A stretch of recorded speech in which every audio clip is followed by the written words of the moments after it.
महाराष्ट्र राज्य नगर परिषद संवर्ग अधिकारी संघटना यांनी दिनांक 29/8/2024 म्हणजे 29 ऑगस्टपासून राज्यव्यापी बेमुदत काम बंद आंदोलन किंवा संप पुकारलेला आहे।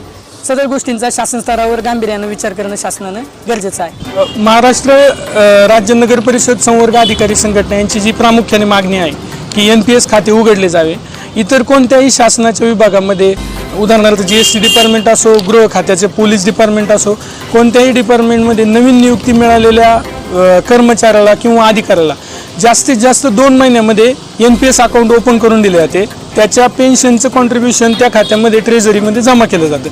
परंतु नगर परिषद संवर्ग अधिकाऱ्यांची ज्या बॅचमधून आम्ही सर्व येतो ती 2018 साली सिलेक्ट झालेली आहे। त्यांची जॉईनिंग आहे जानेवारी 2019। आज इतर विभागाचे 2 महिन्यामध्ये जर खाते उघडतात तर नगर परिषदेच्या संवर्ग अधिकाऱ्यांचेच 5-6 वर्ष खाते उघडायला का लागत